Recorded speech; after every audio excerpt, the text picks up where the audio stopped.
के बाजार से गुजर रहा था मुशर्रफ। लोकतंत्र क्या है? देश का बड़ा हिंदी का पत्रकार द्वंद्व में पड़ गया। भाई कैसे इन भेड़ बकरी वालों को समझाया जाए?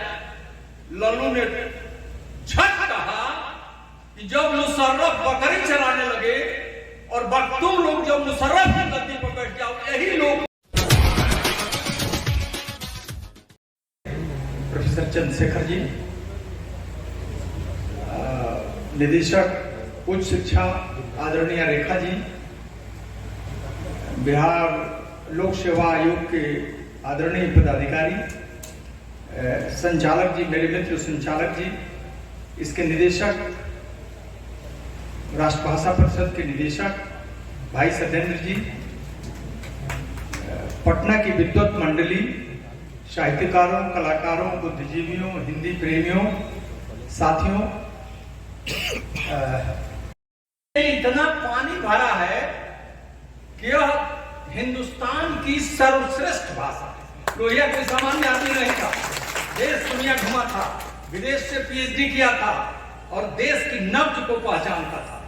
और ये बात किसी सामान्य आदमी से नहीं कहा था।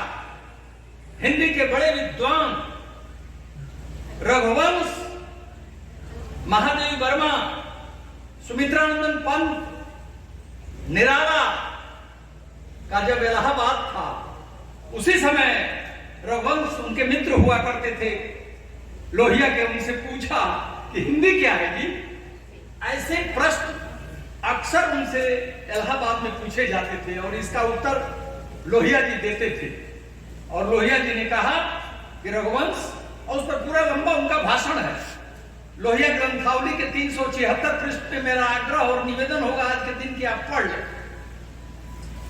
उन्होंने कहा कि एक जमाने में संस्कृत अमीरों की भाषा होती थी, अपभ्रंश और प्राकृत गरीब और आमजन की भाषा होती थी, बहुसंख्यक की भाषा होती थी।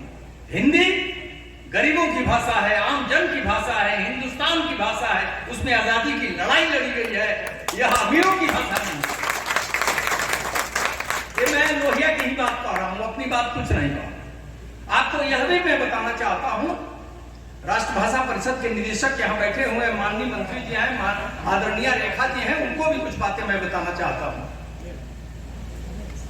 आजादी की लड़ाई में दो हिंदी संस्थाओं का बहुत बड़ा योगदान है। नागरिक चारणी सभा काशी और हिंदी साहित्य सम्मेलन प्रयाग।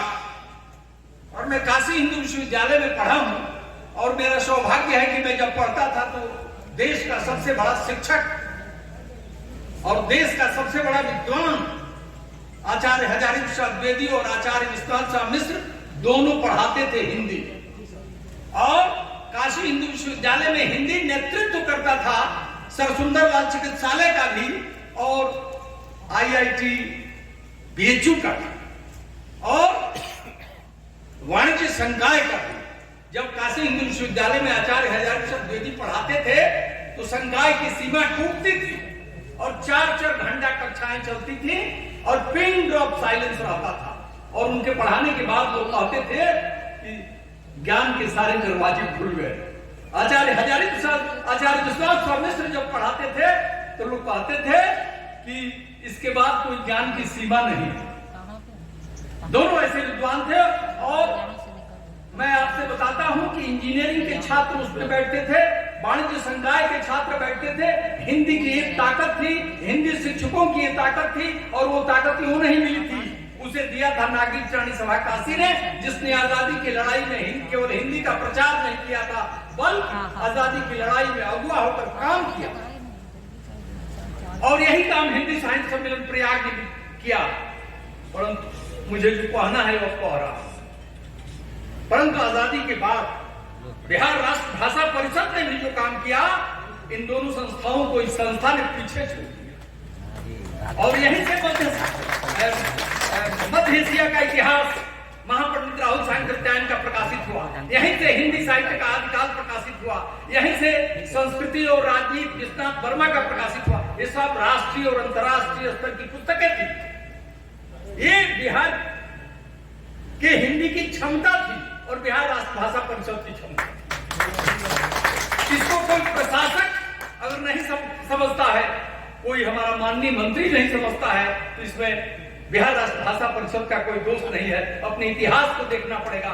मैं आपसे कहना चाहता हूं कि मैं राजेंद्र महाविद्यालय से मैं भी यहाँ निदेशक बन के आया था और मेरे पहले शिवपूजन सहाय आए थे, पहले निदेशक थे शिवपूजन सहाय। वो भी हमारे यहाँ पुस्तकालय कलकत्ता में तो देखा कि वहां पर छपरा की वो पुस्तक रेयर बुक के रूप में रखी हुई है। आप इन सब बातों के माध्यम से मैं कहना चाहता हूं कि हिंदी ग्रंथ अकादमी, बिहार राष्ट्रभाषा परिषद ये बिहार की गरिमा और प्रतिष्ठा और उसकी संस्कृति, सभ्यता, इसके एकेडमिक स्वरूप को, इसके एकेडमिक व्यक्तित्व को बनाने वाली संस्थाएं हैं। इनके साथ न्याय कीजिए, न्याय कीजिए।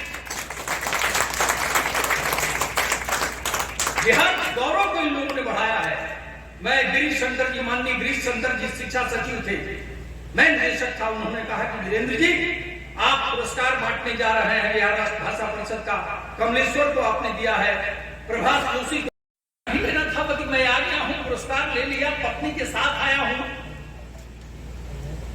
और जब वो अपना वक्तव्य देने के लिए आए तो उन्होंने कहा कि मैं और लल्लू ही कहते थे, इसलिए हमको, मैं इस सम्मान में कोई कमी नहीं समझना चाहिए, मैं क्षमा के साथ ज्यों का त्यों उस शब्द को कह रहा था। उन्होंने कहा कि लल्लू के साथ मैं गया था पाकिस्तान, और पाकिस्तान में मैं भेड़ बकरी के बाजार से गुजर रहा था। मुशर्रफ प्रधानमंत्री थे या राष्ट्रपति थे, लाल बाबू जी जानते होंगे क्या थे, राष्ट्रपति, प्रधानमंत्री, राष्ट्रपति थे। तो भेड़ बकरी वालों ने पूछा कि भाई ये लोकतंत्र क्या है? देश का बड़ा हिंदी का पत्रकार द्वंद्व में पड़ गया कि भाई कैसे इन भेड़ बकरी वालों को समझाया जाए। लल्लू ने झट कहा कि जब मुशर्रफ बकरी चराने लगे और तुम लोग जब मुशर्रफ की गद्दी पर बैठ जाओ, यही लोकतंत्र है। और यही नहीं, अब कमाल की बात सुनिए, देश के बड़े पत्रकार प्रभास जोशी ने कहा कि देश के सबसे बड़े हिंदी के संप्रेषणीयता संपन्न व्यक्ति का नाम है माननीय लालू प्रसाद। कम्युनिकेटिविटी का इतना बड़ा उदाहरण, ये देश का सबसे बड़ा पत्रकार दोनों हाथ उठा के कह के जा रहा है। याद है कि नहीं पंडित जी? ये याद नहीं होगा। कमलेश्वर ने भी बड़ी कमाल के कहा है, और इसको मैंने परिषद पत्रिका के संपादकीय में लिखा है। और भारतीय हिंदी परिषद का मैं साहित्य मंत्री रहा देश का, इलाहाबाद में, वहां